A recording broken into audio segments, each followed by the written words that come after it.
It's 5 a.m. This is WKYT This Morning. The second presidential debate of this election season is now in the books. We'll take a look at the attacks traded just ahead.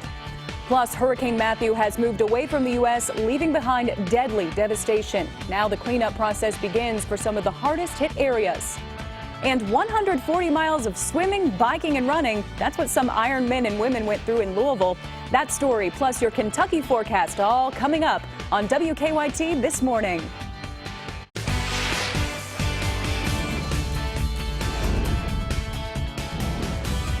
This is WKYT This Morning. Good morning, and thank you so much for waking up bright and early with WKYT on this Monday, October 10th. I'm Andrea Walker. Bill Bryant has the morning off. We will get to those debate election recap coming up in just a few minutes. But in the meantime, we want to get a check of the forecast. Let's head now to meteorologist Micah Harris. Well, this may actually bite you when you walk outside. I mean, there's a chill in the air. We're sitting there in the 30s and 40s as you walk out the door. 43 right now in Boyle County. Head over toward Harrodsburg. Good morning to you guys. Salvisa, Lancaster, go up toward Bryantsville, and also sitting there in Jessamine County. My friends in Nicholasville, seeing those temperatures in the mid-40s. Now we get into your afternoon. We're right around 70 degrees. Extremely nice conditions today. I see no issues whatsoever. And the focus of the forecast, really, those temperatures slowly moving up, because when that happens, you typically see a rain chance somewhere in the forecast. Now, I'm going to show you when we see a front roll through. It's going to be deep into the forecast, but it's there, and maybe that'll bring us a rain chance. I'll have that coming up in about 10 minutes. Thank you, Micah. Now to the news. We are tracking breaking news this morning. An Amber Alert has been issued in Kentucky and Tennessee this morning. Kentucky State Police need your help finding a missing 4-year-old girl. WKYT's Lauren Miner is at our live desk with the very latest details. Good morning, Lauren. Good morning, Andrea. Well, according to the Polk County Sheriff's Office in Florida, Rebecca Lewis's 16-year-old sister last saw her sleeping at 9 a.m. Saturday morning. At 9:45, Lewis was no longer in her bed. Police say Rebecca Lewis was last seen in the area of Cove Lake State Park in Caryville, Tennessee. That is near the Interstate 75, close to the Tennessee-Kentucky border. We want you to take a good look at both of these images that you're seeing on your screen right now. 4-year-old Rebecca is 3 feet tall, weighs 30 pounds, and has blonde hair and blue eyes. She was last seen wearing a pink dress.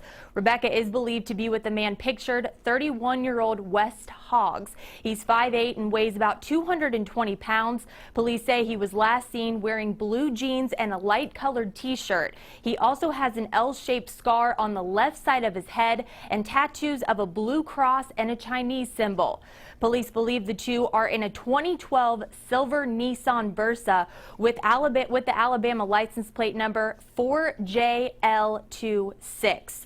The car does have a magnetic animal rescue paw on the driver's side near the trunk area. The vehicle was reported stolen in Alabama.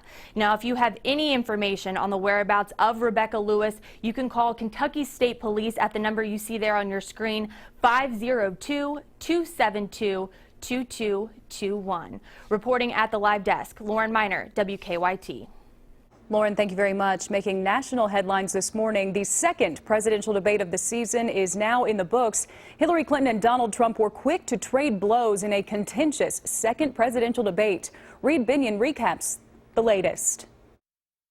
Hillary Clinton and Donald Trump traded shots on the debate stage Sunday on topics ranging from immigration to foreign policy and everything in between. The recently released tape of Trump's sexually aggressive comments about women from 2005 was unavoidable and took center stage early. What we all saw and heard on Friday was Donald talking about women, what he thinks about women, what he does to women. If you look at Bill Clinton, far worse, minor words, and his was action. Meanwhile, Clinton took fire over her email controversy. Why aren't you bringing up the emails? I'd like to know. Why aren't you getting brought up to the bottom? emails. No, it hasn't. It hasn't. That was a mistake, and I take responsibility for using a personal email account. On foreign policy, there was a moment that could complicate the relationship between Trump and his running mate Mike Pence, who refused to publicly defend Trump after the tape of Trump's derogatory comments on women surfaced. Trump flatly contradicting Pence's stance on Syria. He and I haven't spoken, and I disagree. I disagree. You disagree with your running mate? I think we have to knock out ISIS. Right now, Syria is fighting ISIS. Pence tweeted after the debate that he was, quote, proud to stand with Trump. And Trump's campaign manager, Kellyanne Conway, claimed later that there's no disunity between Trump and Pence on the issue. Is the message to the American people at Mike Pence rallies, don't believe what he says because we can't be sure if Donald Trump agrees with him? They were talking about two different things, as goes Syria. I'm Reed Binion reporting. If you plan on voting this November, time is running out to register. The deadline in Kentucky is 4 o'clock tomorrow afternoon. We are tracking a breaking crime alert here in Lexington this morning. Police say 2 people were robbed by a group of people who were armed earlier today. WKYT's Mike Beyer is live in Lexington with the details. Good morning, Mike. Good morning, Andrea. It was a scary situation for a man and a woman as police say they were robbed by 5 people outside of their apartment. Now, this happened on Horseman's Lane, not too far from UK's campus. This happened overnight. Police say a man and a woman were outside of their apartment when they were approached by 5 men. Officers tell us they demanded money from the victims and proceeded to steal keys, a cell phone, and cash. Police say the thieves had a gun and a large knife and got away. They haven't released a description of the 5 men, but say they were all wearing hoodies and dark clothing. Now, police tell us the 2 victims weren't hurt. As for the 5 men, they remain on the loose this morning. Live in Lexington, Mike Beyer, WKYT. Mike, thank you. A Mercer County teenager accused of murdering and robbing another teen will head to court this morning. 16-year-old Trenton Easterling is accused of murdering and robbing Tristan Cole in April. Today will be the first time Easterling appears in court since pleading not guilty in July. The hearing is scheduled for 9 o'clock this morning. 2 other teens also face charges in connection to the case. A massive fire destroys a nearly 100-year-old building in Montgomery County. It happened at Rayburn's Market in Mount Sterling. Crews say there was heavy smoke and flames when they arrived. They think the fire started in the market before moving up the building where 4 apartments are located. Some people were in 3 of those apartments, but thankfully we're told everyone in the building made it out safely. The owners were really great people and run a good business. I shop there myself and personally friends with the owners, so it's a bad loss for this area. Firefighters say the rest of the building will have to be torn down. Deputies in Martin County are looking for suspects involved in a copper theft. It happened at the Elevation Energy coal plant. Security guards say they saw as people were stealing copper from control panels. Police say the thieves left behind tools at the scene along with a vehicle. Well, Hurricane Matthew is speeding east into the Atlantic this morning after drenching the Carolinas with intense rain. The storm is blamed for at least 19 deaths in the U.S. already, and 5 people are still missing in heavily battered North Carolina. Edward Lawrence has the latest on Hurricane Matthew. I thought the world was going to end. Life-threatening flooding continues in eastern North Carolina, inundated with record-breaking rainfall from Matthew. I'm so upset. I don't have nothing left. Nothing. I had to take all this and put it in the garbage. The U.S. Coast Guard helped rescue some thousands of people trapped in their homes and businesses. In Nags Head, North Carolina, flooded streets are impassable and front lawns look like lakes. The weather map shows that Hurricane Matthews is well off the shore into the ocean, but in our minds, the impact of Hurricane Matthews is still here and extremely dangerous in many parts of North Carolina. In downtown Charleston, most waters have now receded, revealing the true extent of the damage from the once potent hurricane. And in Florida, recovery is just beginning. We have, as you know, damage along the coast, a lot of beach erosion, and then we was down in St. Augustine Beach and saw the homes that they lost their beach. They got to worry about their foundations down there. It will be days, if not weeks, before all evacuees can return home, if they have one to return to. Edward Lawrence, CBS News, Charleston, South Carolina. South Carolina's governor warns the death toll in her state could rise as search and rescue teams begin to check remote areas. People in South Carolina are without power after Hurricane Matthew. Crews with Bluegrass Energy are down there right now helping out. They are replacing broken poles and removing downed trees from active power lines. Take a look at those shots. Crews could be down there for weeks as recovery efforts continue in the areas hardest hit by the hurricane. Thousands of athletes competed in Louisville for the Ironman Triathlon. About 3,000 men and women competed on the course. It involved a 2-mile swim in the Ohio River, a 112-mile bike ride, and finishing with a 26.2-mile marathon run. The race drew athletes from 30 countries and 46 American states. Well, WKYT This Morning is just getting started. Still ahead, it turns out some Americans are willing to take a pay cut if it means a change in their job location. We'll find out why in about 10 minutes. Plus, a man wins a beach contest and walks away with some cash. We'll tell you all about the grand prize coming up right after Micah's forecast. Holding on to the 40s this morning, it is a chilly start to the day. Now, as we go through your day, actually looks really nice later on this afternoon and the next few days. What about any rain chances? I'm going to show you that in my 7-day coming up. Now, your zone-by-zone forecast with meteorologist Micah Harris.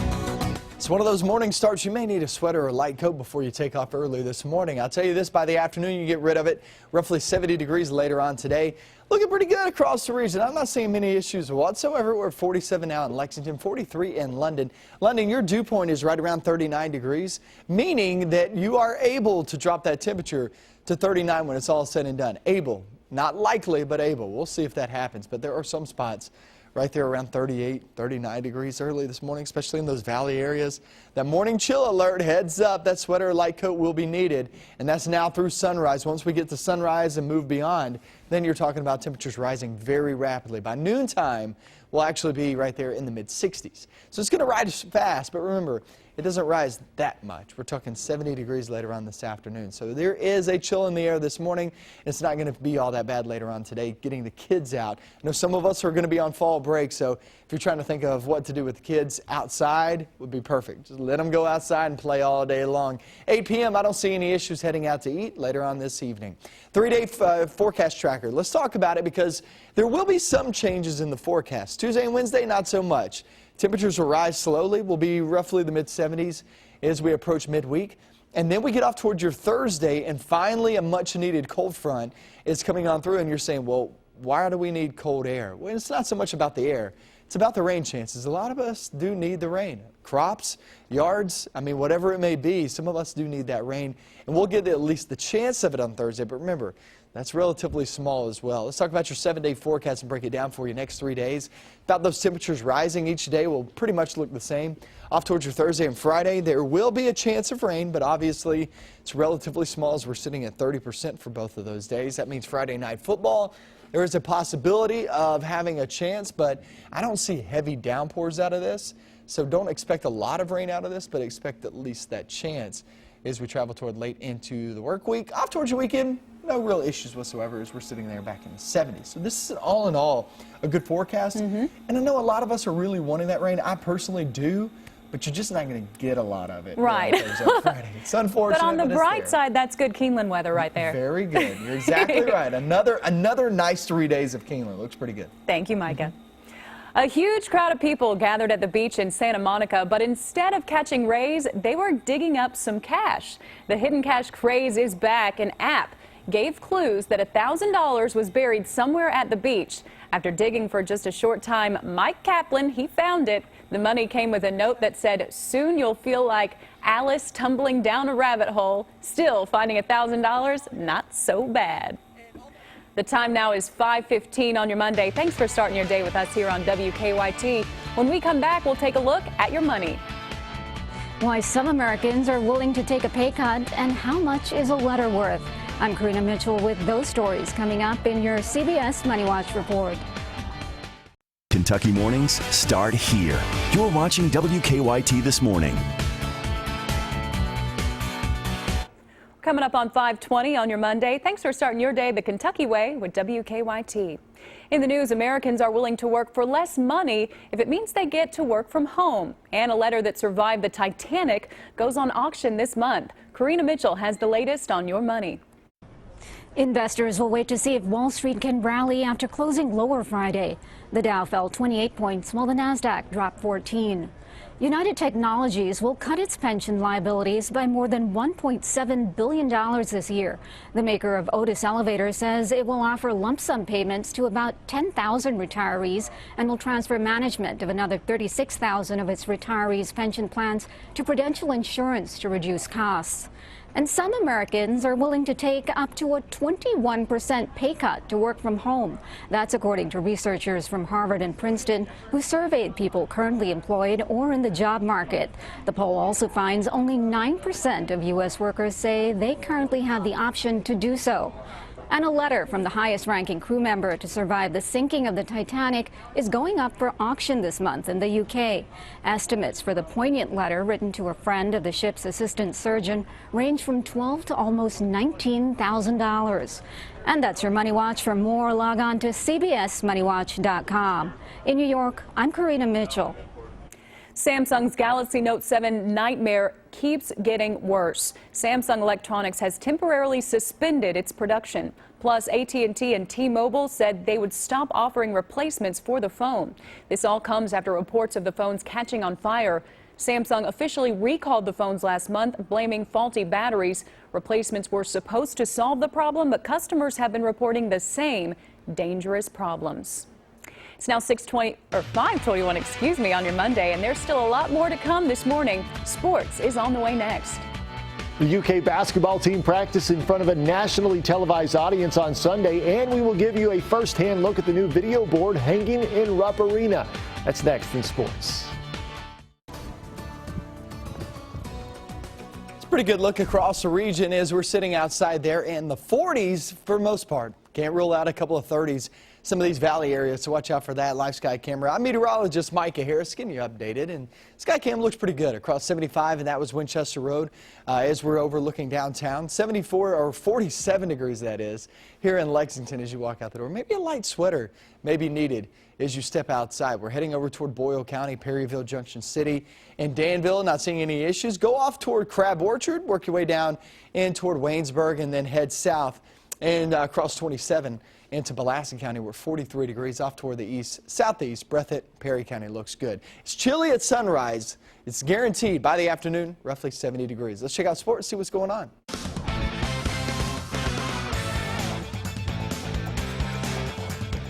Nationally televised games are the norm at Kentucky, but John Calipari always seems to find a way to put his team on the national spotlight, and that includes practicing on national TV. And for a third straight year on Sunday night, the country got a first look at the new litter of Wildcats during ESPN's 2-hour showcase from the UK campus. 90 NBA scouts representing all 30 NBA teams were present for the combine-style showcase. They're going to experience it at the end of the year, so why not let them experience it? But the real stuff is tomorrow. We're going to go 2.5 hours tomorrow. 95% of these guys will stay, and then they'll see, okay, how do they compete? What's their will to win? What do they want to see when they're a little tired? Tomorrow is the practice. Now, like there's 90 here, okay? Normally there'll be 8 or 10 in our practice, so it's not unusual for us to have guys in. But they were excited about this. They were chatty, you know. They're all 18 and 19-year-olds. Big Blue Madness tips off Friday night at Rupp Arena, and with it will be the debut of the much-anticipated technology upgrades. The improvements include a new 4-sided center-hung video board that measures 34 feet wide, 28 feet tall, a new sound system, new video production equipment. Of course, all these things contributing to the game day experience in Rupp. In terms of the magnitude of cost, it's a big deal, but it's a bigger deal, I think, in terms of how it affects the game day, the event day experience, the energy that gets created from all of the digital media, just the excitement, the ability to communicate with fans. It's just a completely new environment at Rupp this season. Certainly looking forward to that, and that'll do it for your morning sports. Have a great day.